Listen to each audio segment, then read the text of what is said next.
Tuhan, Shalom.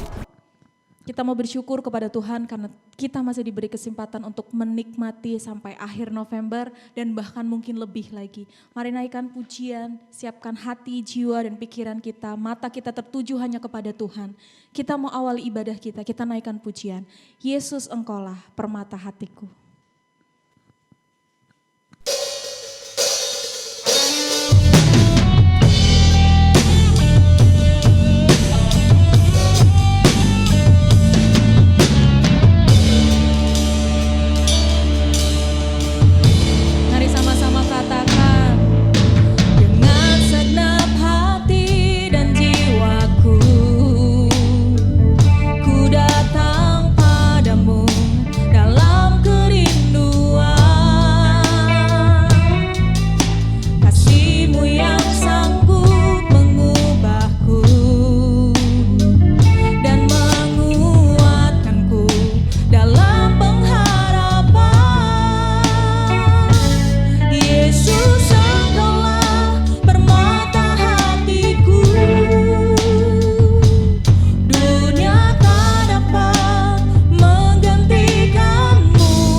Semakin hari semakin indah, bertahtalah dalam pujian kami, hadirlah dalam ibadah kami di rumah kami masing-masing. Biarlah damai sejahtera Tuhan hadir dari awal, pertengahan hingga akhir. Kami mau memuji, memuliakan, bahkan menyembah Tuhan lebih lagi. Di dalam nama Yesus Kristus Juru Selamat kami yang hidup, kami bersyukur. Haleluya, amin. Kita mau lebih lagi menyembah Tuhan. Dialah kekuatan hati kita, dialah pertolongan kita. Kuasanya nyata dalam kelemahan kita. Kita mau imani pujian ini. Terima kasih Tuhan.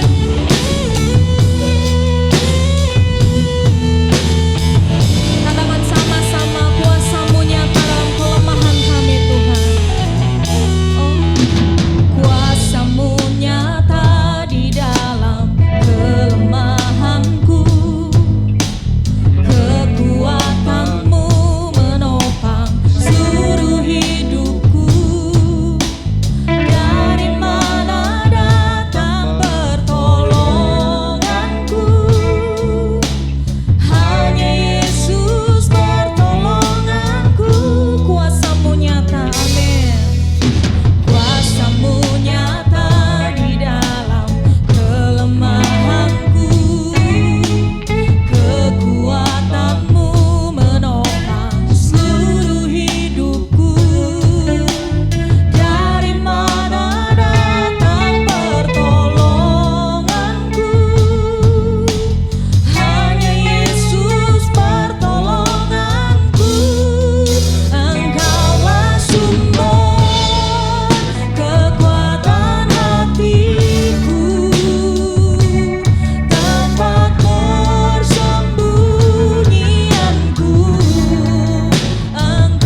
Kita mau naikkan pujian ini sekali lagi. Engkaulah sumber kekuatan hatiku, amin. Tempat persembunyianku, Engkau penolong di saat susahku. Terima kasih Tuhan. Tempat perlindunganku, Kau menara dan perisai di hidupku.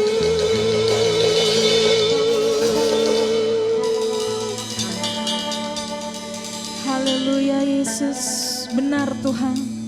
Engkau sumber kekuatan hati kami, Engkau penolong dan perisai kami. Ini sembah dan pujian kami. Biarlah Engkau berkenan dalam penyembahan kami. Pimpin kami untuk memuji Tuhan lebih lagi dengan semangat dan sukacita daripada Tuhan. Di dalam nama Yesus Kristus kami yang sudah menyembah Tuhan, kami katakan amin. Haleluya. Puji Tuhan, shalom. Kita mau lebih lagi memuji Tuhan, memuliakan nama Tuhan. Hari-hari yang berat kita sudah lewati dan hari kedepannya juga kita mau lewati. Kita mau naikkan pujian ini. Hari-hari ku lalui bersama Yesus. Haleluya.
Setiap orang mengenal Yesus dan pengenalan kita lebih dekat lagi. Kita mau jadikan Yesus sahabat kita. Kita menaikkan pujian ini. Yesus, kau sahabatku.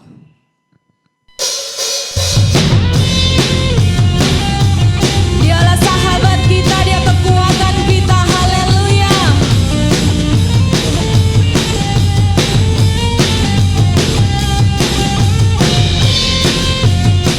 Kita mau pilih Tuhan Yesus di sisi kita selama-lamanya.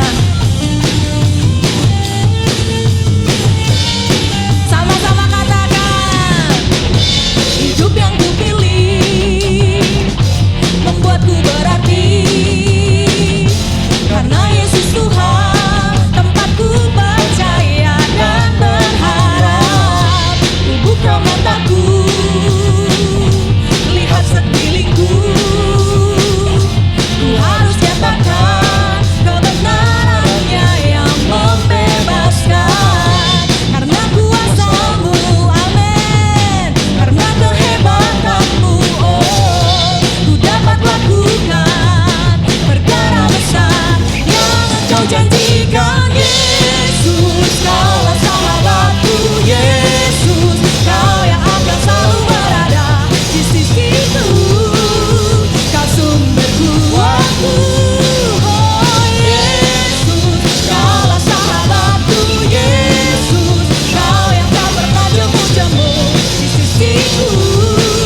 Puji Tuhan, Dia akan berada di sisi kita selama-lamanya.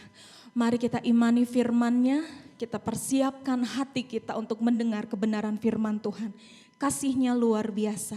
Kita naikkan pujian ini, kasih Tuhan, Dialah jalan yang sempurna. Haleluya.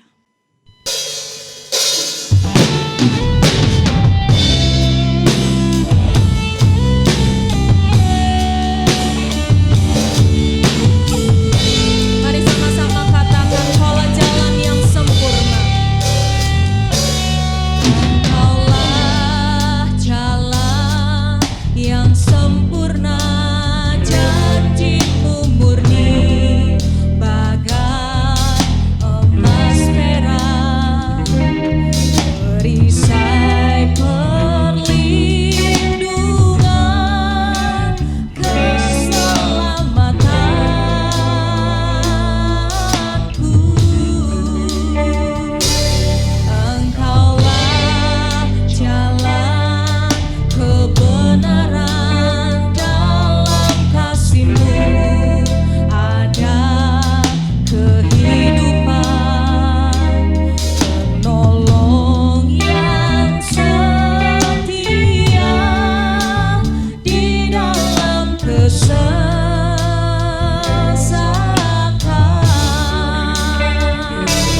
Bagaikan langit yang membentang, begitu luas kasih Tuhan tiada terhitung. Pertolongan-Mu dalam hidupku,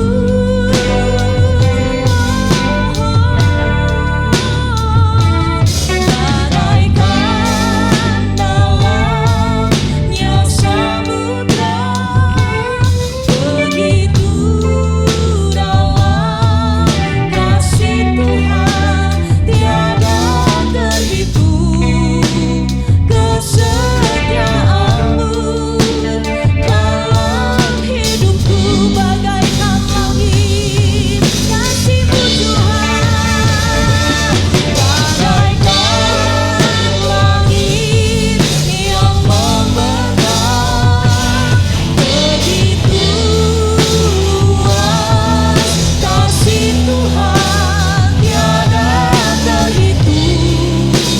Pertolongan-Mu dalam hidupku, bagaikan dalamnya samudra, bagaikan dalamnya samudra, begitu dalam kasih Tuhan tiada terhitung. Kesetiaan-Mu tiada terhitung. Pertolongan-Mu tiada terhitung. Kesetiaan-Mu dalam hidupku.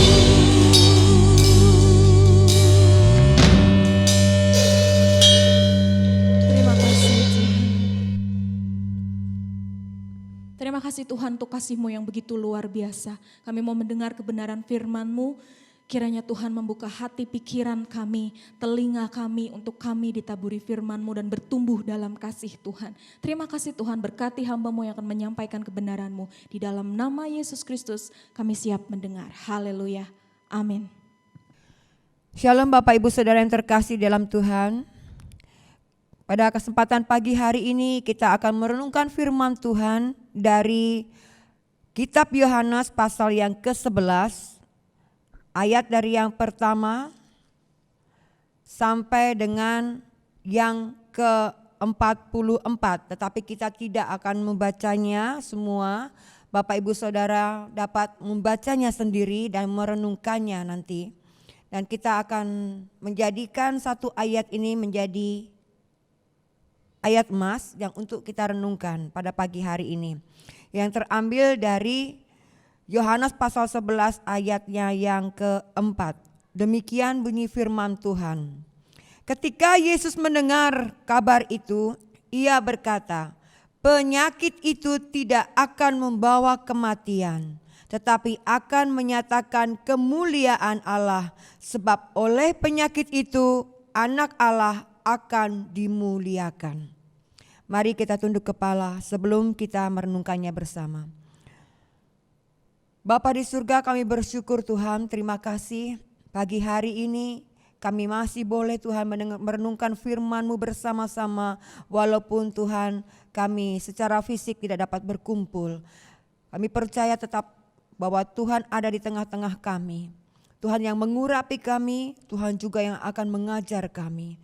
Terima kasih Tuhan, mari singkapkan kebenaran firman-Mu ini, biar ini boleh menjadi berkat bagi kami semua. Terutama bagi hamba-Mu secara khusus, hamba minta Tuhan di dalam nama Tuhan Yesus, pengurapan-Mu, agar hamba dapat menyampaikan isi hati-Mu. Terima kasih Tuhan, di dalam nama-Mu kami bersyukur dan sambut kebenaran firman-Mu ini. Haleluya, amin.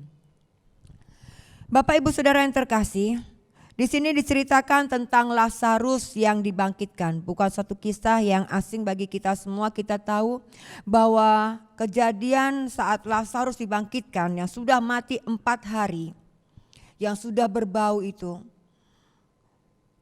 terjadi di Betania. Lazarus yang adalah saudara dari Maria dan Marta, orang-orang yang dikasihi oleh Tuhan Yesus. Demikian juga kita adalah orang-orang yang dikasihinya. Alkisah yang diceritakan di dalam Alkitab, satu hari Lazarus sakit. Kemudian kedua saudaranya Maria dan Marta ini menyampaikan kabar ini kepada Yesus. Yesus mendapatkan kabar itu, tetapi satu hal yang aneh bagi kita, bahwa dia tidak langsung berangkat, tidak merespon seperti yang diharapkan oleh kedua saudaranya, seperti yang diharapkan orang-orang yang ada di sekelilingnya. Tetapi dia malah bertahan, tidak berangkat dari tempat dia berada sampai 2 hari. Dan dia mengatakan bahwa penyakit itu tidak akan membawa kematian. Tetapi penyakit itu akan menyatakan kemuliaan Allah. Sebab oleh penyakit itu anak Allah akan dimuliakan.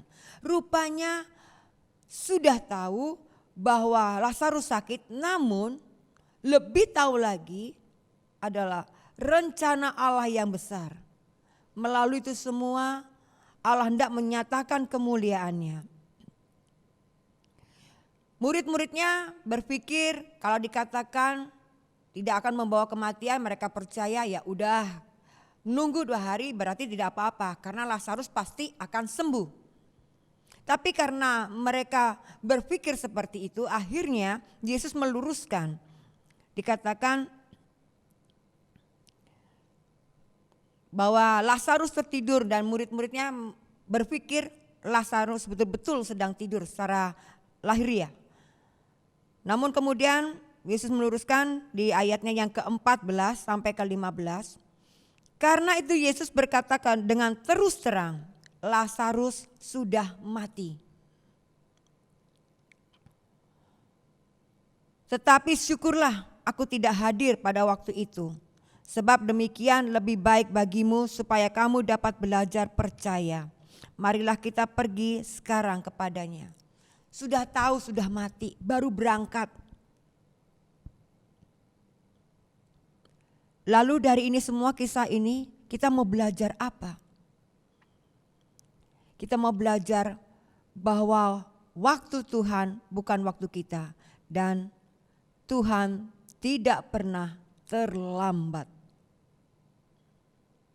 Jadi tema pada pagi hari ini adalah Tuhan tidak pernah terlambat. Bapak Ibu yang terkasih, kalau tadi kita sekilas tahu bahwa Lazarus sakit, kabar sudah disampaikan kepada Yesus dan Yesus tidak langsung meresponinya, tidak langsung berangkat untuk menemui Lazarus, tidak juga menyatakan bahwa sembuhlah dari jarak jauh. atau mengatakan dia sudah sembuh, karena setiap perkataannya pasti terjadi. Dan Yesus tidak mengatakan bahwa Lazarus sembuh. Tetapi di sini malah dikatakan bahwa itu akan membawa kemuliaan. Sehingga semua orang yang hadir tidak tahu maksudnya apa. Dan pada akhirnya Yesus pun dari jauh sebelum ada kabar baru bahwa Lazarus sudah mati, dia sudah tahu bahwa Lazarus sudah mati. Dan ketika sudah mati, baru dia berangkat. Bagi kita manusia, ini adalah waktu yang terlambat. Sudah mati baru berangkat, lagi sakit gak pergi. Lagi sakit gak nengokin. Gak juga mengatakan sembuhlah. Bahkan ditunggu kematiannya. Setelah mati baru berangkat. Satu hal yang aneh. Bagi kita itu adalah terlambat. Tetapi bagi Tuhan itu tidak terlambat. Karena ada rencananya. Jadi semua didasarkan atas rencana Allah. Tidak ada kata terlambat walaupun masalah yang dihadapi itu adalah sudah sangat-sangat terlambat bagi kita. Ukuran manusia itu sudah terlambat. Dan ketika sampai di tempat Lazarus, Marta saudaranya langsung menyambut dan menyesali.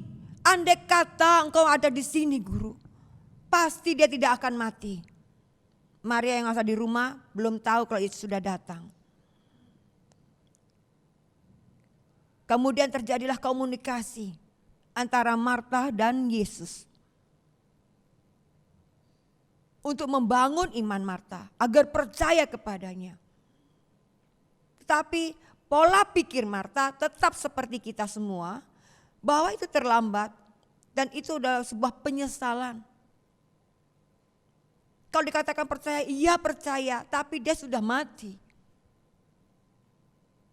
Dan kemudian ketika dia mau berangkat ke kubur Lazarus, Marta langsung menjemput Maria. Dan mengatakan, guru mau bertemu dengan engkau. Dia sudah ada di sini.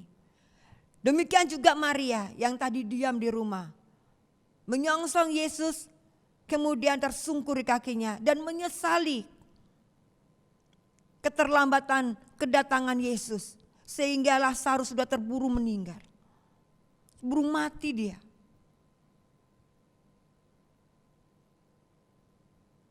Sikap Yesus yang luar biasa. Bahwa dia ikut bersedih, ikut merasakan kesedihan mereka. Dinyatakan di dalam ayatnya yang ke-35, maka menangislah Yesus.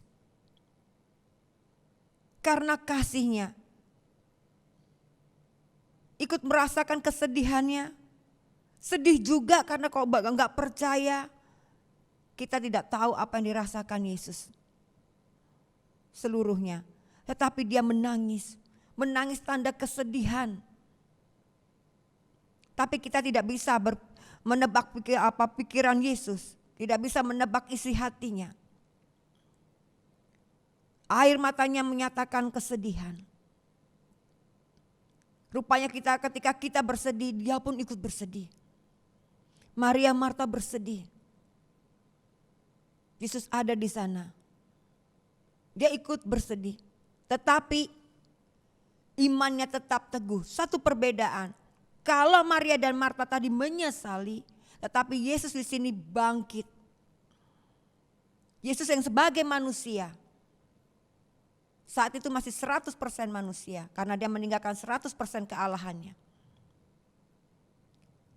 Dia menunjukkan, dia menjadi gambaran manusia yang sebenarnya, yang seharusnya. Dialah teladan. Dia bangkit dan percaya. Maka terjadilah kebangkitan di mana Yesus langsung menyuruh orang-orang yang ada di situ untuk membuka gua di mana Lazarus dikubur di sana. Dan kemudian memanggil Lazarus keluar.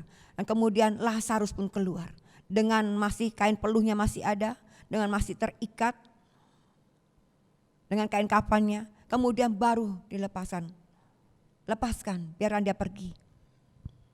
Bapak Ibu Saudara yang terkasih, satu peristiwa yang besar terjadi saat itu, membuat orang-orang yang hadir di sana menjadi percaya. Dikatakan di dalam ayat yang ke-45, masih di Yohanes pasal 11, kita tambahkan lagi. Banyak di antara orang-orang Yahudi yang datang melawat Maria dan yang menyaksikan sendiri apa yang telah dibuat Yesus percaya kepadanya. Rupanya ada tujuan ketika Allah melakukan perkara-perkara besar dalam kehidupan anak-anaknya. Walaupun bagi kita manusia itu sangat berat dan terlambat, tetapi bagi Allah tidak terlambat. Karena itu semua tetap di dalam rencananya. Ada satu tujuan yang mulia yang besar untuk kemuliaan Allah. Ada bahkan 3 hal yang menjadi tujuan dalam setiap peristiwa besar dalam kehidupan kita. Itu yang dapat kita temukan pada pagi hari ini. Yang pertama, membuat orang yang belum percaya menjadi percaya. Dan bahkan bagi kita yang sudah percaya semakin diteguhkan. Ada 3 hal yang kita dapatkan. Yang pertama, percaya. Membangun iman anak-anaknya untuk semakin kuat. Tercacak di dalam iman. Tidak tergoyahkan. Karena yang mengalahkan dunia ini adalah iman kita. Kemudian yang kedua,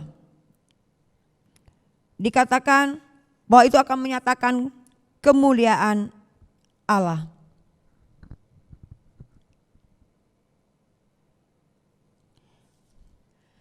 Nama Allah dipermuliakan, bahwa Allah sanggup melakukan segala perkara. Tidak ada yang mustahil bagi Dia. Allah dimuliakan, Allah ditinggikan. Bukan hanya dengan pujian kita. Allah ditinggikan dengan sorak-sorai, bukan hanya itu saja, tetapi betul-betul ditinggikan. Dihormati, dihargai, dijunjung tinggi. Tidak perlu diajari. Semua mengambil sikap hati seperti itu karena peristiwa yang besar ini. Dan selanjutnya satu hal lagi yang kita dapatkan dari perenungan pada pagi hari ini adalah membangkitkan kasih.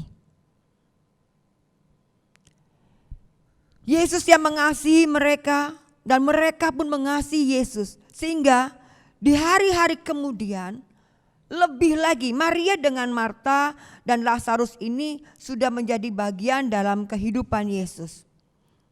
Yesus mengasihi mereka dan mereka pun mengasihi Yesus. Sebatas itu, menuruti, mengharapkan, menantikan semuanya lah. Mendukung pelayanannya, oke. Tetapi sangat luar biasa setelah kejadian itu, Maria ketika Yesus datang, ketika ada pesta, di pasal yang ke-12, di ayatnya yang ketiga, di tempat pesta itu, maka Maria mengambil setengah kati minyak narwastu murni yang mahal harganya, lalu meminyaki kaki Yesus dan menyekanya dengan rambutnya, dan bau minyak semerbak di seluruh rumah itu. Kasihnya bertambah-tambah, gak ada perhitungan lagi. Minyak narwastu itu tidak akan dipecahkan sebelum hari yang istimewa.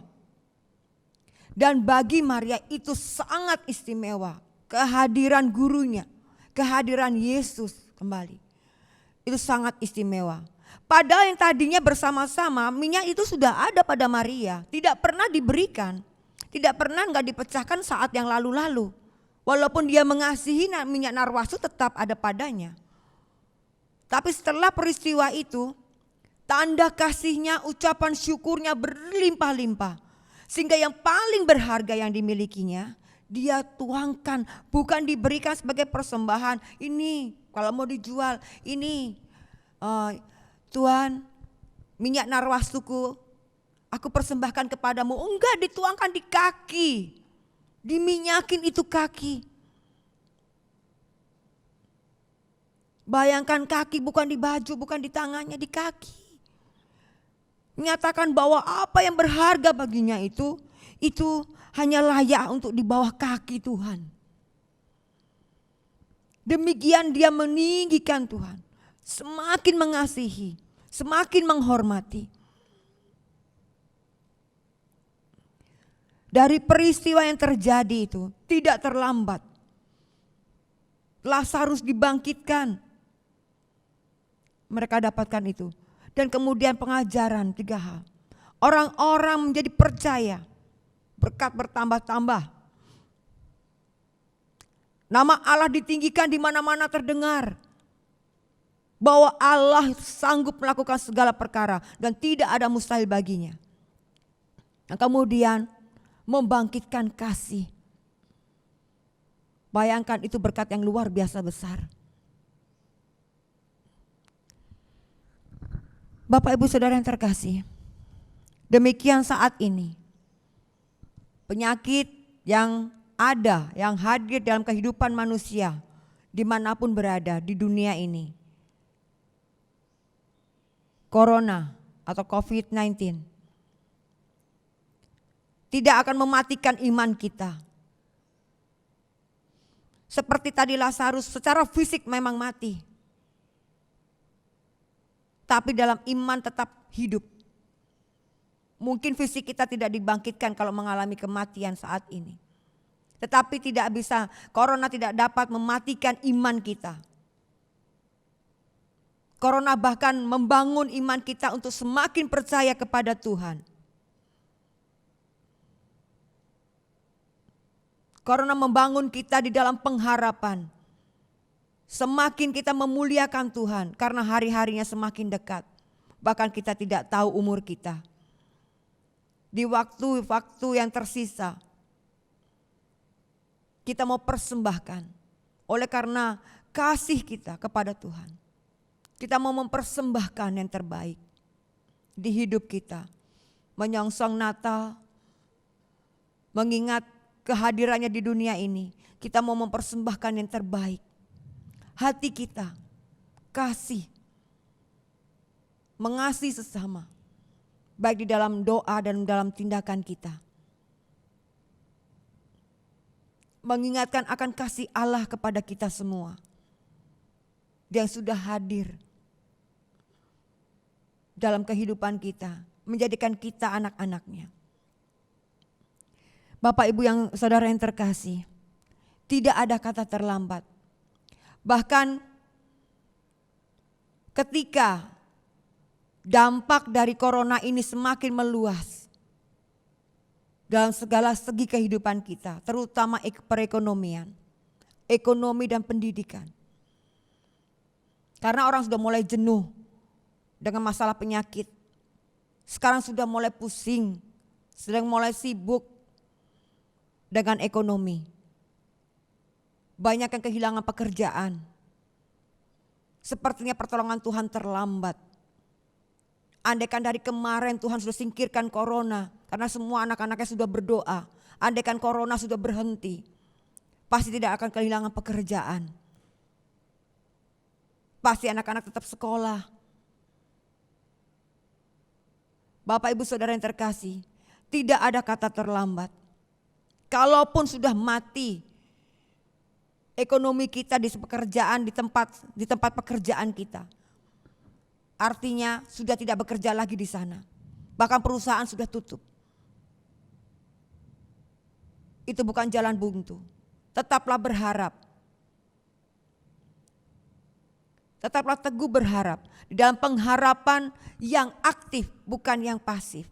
Bukan hanya duduk diam menanti-nanti, tetapi tetap melakukan. Seperti Marta dan Maria harus menerima kenyataan. Kalau dia hanya menanti-nanti sampai Yesus datang dan tidak dikuburkan Lazarus, hanya diam ditungguin sampai Yesus datang, itu bau busuk sudah kemana-mana. Dia tetap bertindak. Walaupun dengan sedih harus melepaskan, mengubur Lazarus. Pengharapannya tetap, buktinya apa? Yesus datang, mereka menyongsong. Walaupun dengan kesedihan. Demikian juga kalau harus diperhadapkan dalam pekerjaan yang harus hilang. Salah satu contohnya, harus melepaskan. Bahkan ada yang melepaskan titik nyamannya. Harus melepaskan semuanya. Kehidupan yang tadi nyaman, yang sekarang harus terbatas semua. Harus menjaga jarak, harus memakai masker, harus semuanya. Harus menjaga diri dengan baik. Kalaupun harus itu dilakukan, mari tunjukkan bahwa kita anak-anak Tuhan tampil beda. Anak-anak Tuhan memiliki penundukan diri. Anak-anak Tuhan penuh hikmat, bijaksana. Sehingga dapat mengambil sikap. Dalam situasi seperti ini, kalau protokol kesehatan harus dilakukan, kita lakukan. Bukan dengan keterpaksaan. Tetapi wujud tanggung jawab kita. Dan kalau kita harus memulai dari titik nol dalam usaha kita. Atau harus tetap bertahan. Namun dalam kesulitan yang sangat besar. Tetaplah berharap. Tuhan tidak pernah terlambat untuk menolong. Bahkan tidak pernah ragu menolong kita. Sehingga tidak perlu kita juga meragukan Tuhan. Atau meragukan pertolongannya. Kita tidak perlu meragukannya. Bangunlah iman kita. Tetap percaya. Bahkan lebih percaya. Muliakan Tuhan. Dengan tetap meninggikan Dia. Mengagungkan namanya. Menyatakan bahwa pertolongannya senantiasa dapat kita rasakan hari lepas hari. Ketika kita mau menyadarinya. Ketika kita merenungkannya. Suatu menjadi satu kesaksian. Karena kita menjadi tampil beda. Anak-anak Tuhan tetap cerah. Anak-anak Tuhan tetap bersyukur. Anak-anak Tuhan menjadi teladan ketika dunia tidak menjadi teladan. Ini kesempatan kita untuk menjadi teladan. Melalui ini nama Tuhan dimuliakan. Kenapa? Tuh lihat tuh anak Tuhan. Tuh lihat itu orang Kristen. Gak bikin pusing. Malah semakin mendukung, saling mengasihi. Saling menopang satu dengan yang lain. Ini saatnya kita mau menyatakan kemuliaan Tuhan. Inilah kesempatannya. Dan seperti Maria yang penuh dengan syukur. Yang semakin mengasihi Tuhan. Kita pun demikian. Kita semakin mengasihi Tuhan. Karena apa? Pertolongan yang tidak pernah terlambat dan Dia tidak pernah ragu untuk menolong kita. Menjadikan kita bersyukur. Berlimpah dengan syukur. Bahkan kalau ketika saat ini kita belum dapat melihatnya. Namun dengan pengharapan yang teguh. Tidak goyah. Dan tetap aktif melakukannya. Dengan tulus melakukan segala sesuatu untuk Tuhan. Bapak Ibu Saudara yang terkasih, kita sedang menyatakan kasih kita kepada Tuhan. Natal merupakan kesempatan. Karena di sanalah kasih Tuhan dinyatakan kepada manusia. Dan di saat itulah kita juga akan menyatakannya. Untuk dunia tahu. Kalau sekarang kita mengasihi di dalam hati kita dengan tindakan kecil yang tidak terlihat. Mungkin kita akan melakukan sesuatu event yang akan memperlihatkan kasih Tuhan kepada mereka semua. Melalui kita kasih Tuhan dinyatakan. Banyak hal yang dapat dilakukan. Mari Bapak Ibu Saudara yang terkasih mempersiapkan diri untuk menyongsong Natal dan segala persiapannya, apapun yang diperlukan, mari kita berdoa dan kita bersehati bersama-sama mempersiapkan, mempersembahkan yang terbaik bagi Tuhan. Dan menyongsong tahun depan, tahun yang bukan ringan untuk kita hadapi, tetapi berat. Namun kita percaya bersama Tuhan kita dapat melakukannya. Amin. Mari kita berdoa dan kita percaya Tuhan yang tak pernah ragu menolong kita. Demikian juga kita akan menyatakan kepadanya bahwa kita juga tidak ragu kepadanya. Kita semakin percaya, semakin memuliakan Tuhan dan mengasihi Dia. Mari kita bersatu di dalam doa. Bapa di surga, kami bersyukur Tuhan, terima kasih untuk firman-Mu pada pagi hari ini yang boleh kami renungkan bersama. Terima kasih untuk pertolongan-Mu yang tak pernah terlambat. Mampukan kami Tuhan untuk tetap teguh percaya, untuk kami semakin memuliakan Engkau, untuk kami semakin mengasihi Engkau Tuhan. Terima kasih Tuhan. Mari tanamkan dalam hati kami masing-masing, dalam akal budi kami, apa yang harus kami lakukan. Karena setiap orang mendapatkan bagiannya masing-masing. Oleh karenanya Tuhan, mari berikan di dalam hati kami apa yang harus kami lakukan untuk boleh menyenangkan hati Tuhan. Terima kasih Tuhan. Demikian juga kami berdoa Tuhan untuk persiapan Natal. Kami mohon Tuhan hikmat yang daripada-Mu, agar kami dapat menyatakan kasih kami kepada dunia. Menyatakan kasih-Mu Tuhan di tengah-tengah dunia Tuhan yang sedang Tuhan terpuruk. Kami percaya melalui kasih-Mu mereka boleh dibangkitkan, dikuatkan kembali. Terima kasih Bapa yang baik. Tolong kami Tuhan, dan cukupkan juga apa yang kami perlukan. Mari memberkati seluruh gereja-gereja-Mu, terutama Sinode GPIAI dimanapun gereja-gerejanya berada, cabang-cabangnya Tuhan baik yang di kota, di pedesaan ataupun di pelosok. Mari Tuhan melawat mereka semua dan memberkati di dalam nama Tuhan Yesus. Kami berdoa Tuhan untuk seluruh sidang Jumat-Mu, mari memberkati dengan kesehatan, dengan kekuatan, dan hikmat yang daripada-Mu di dalam nama Tuhan Yesus. Dalam perekonomian anak-anak-Mu Tuhan, mari Tuhan memberkati. Terima kasih Tuhan, dalam pendidikan anak-anak-Mu Tuhan juga memberkati. Dan kami juga menyerahkan pemimpin kami Tuhan, baik Pak Surya, Pak Leo Tuhan, dalam kesehatan mereka, mari Tuhan memulihkan mereka semua Tuhan dari sakit penyakit yang mereka alami. Kami percaya tidak ada mustahil bagi-Mu Tuhan. Kami tetap berharap kepada-Mu. Terima kasih Bapa yang baik. Mari lawat mereka dan berikan kesembuhan yang sempurna, berikan pemulihan Tuhan dan juga kekuatan yang baru. Di dalam nama Tuhan Yesus. Kami juga berdoa Tuhan bagi kota di mana kami tinggal, karena kesejahteraannya adalah kesejahteraan kami. Mari memberkati kota kami Tuhan. Keamanannya Tuhan, kesejahteraannya kami serahkan dalam tangan kuasa-Mu karena kami mengandalkan Engkau. Demikian juga bangsa dan negara kami serahkan dalam tangan-Mu, para pemimpin di bangsa kami Tuhan. Dari yang tertinggi sampai yang terendah, mari Tuhan melawat mereka, memberkati dengan hikmat yang daripada-Mu Tuhan. Mampukan mereka untuk dapat memimpin kami dengan baik. Dan jadikan kami juga Tuhan, anak-anak-Mu Tuhan yang boleh menjadi berkat di dalam pemerintahan ini ya Bapa. Walaupun kami tidak terhitung Tuhan di dalam pemerintahan secara fisik, namun kami menyatakan Tuhan bahwa kami mendukung mereka. Terima kasih Bapa, di dalam nama-Mu kami bersyukur dan menyerahkan hari-hari kami dalam tangan kuasa-Mu. Di dalam nama Tuhan Yesus juga kami berdoa untuk setiap kebutuhan gereja-Mu Tuhan. Apapun yang diperlukan oleh gereja-gereja-Mu pada saat ini, karena Engkau mengetahui Tuhan, demikian sulit Tuhan tantangan yang harus dihadapi gereja-Mu, namun kami percaya Tuhan yang memampukan. Tuhan juga yang memberkati dan menyertai sehingga keberhasilan dan keberuntungan senantiasa berpihak kepada anak-anak-Mu. Di dalam nama Tuhan Yesus kami berdoa. Haleluya. Amin.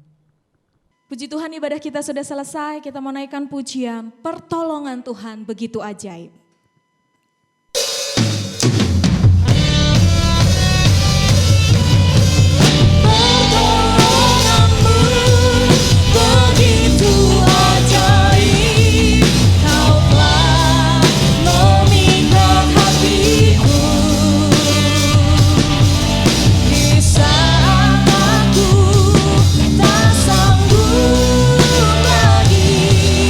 Di situ tanganmu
Bapak Ibu Saudara yang terkasih, kita akan mengakhiri ibadah pada pagi hari ini.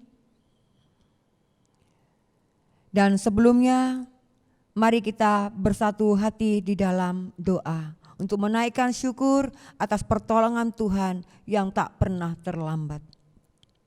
Bapa di surga, kami bersyukur kembali Tuhan, terima kasih untuk seluruh rangkaian ibadah pada pagi hari ini yang kami boleh lalui bersama-Mu. Dimanapun anak-anak-Mu berada Tuhan, kami percaya Engkau melawat mereka semua dan Engkau juga memberkati. Dan sebelum kami Tuhan mengakhiri seluruh rangkaian ibadah ini, kami minta Tuhan kiranya turunlah berkat-Mu atas kami. Mari Bapak Ibu Saudara yang terkasih, tadahkanlah tangan-Mu dan terimalah berkat-Nya. Terimalah berkat dan anugerah dari Allah Bapa kita yang di surga. Cinta kasih dari Tuhan Yesus Kristus serta persekutuan dengan Roh-Nya yang kudus menyertai-Mu dimanapun engkau berada. Di saat engkau masuk, di saat engkau keluar.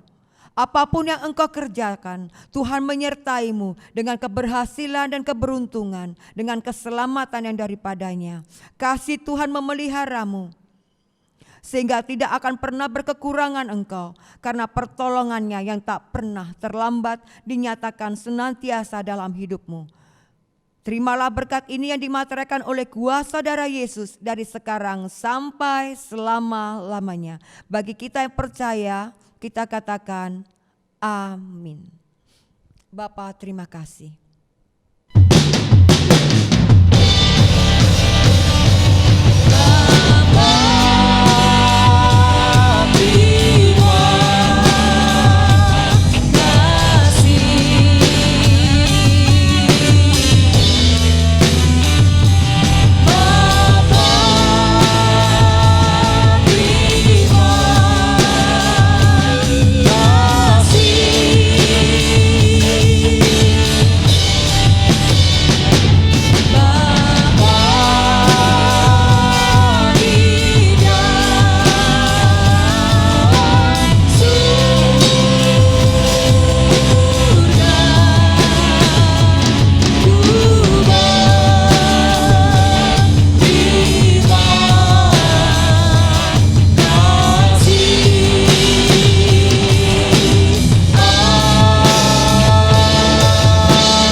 Sejenak, terima kasih Tuhan untuk pimpinan-Mu dalam ibadah kami. Berkatilah kami sepanjang minggu ini ya Tuhan. Di dalam nama Yesus kami bersyukur. Haleluya. Amin. Selamat hari Minggu, Tuhan Yesus memberkati.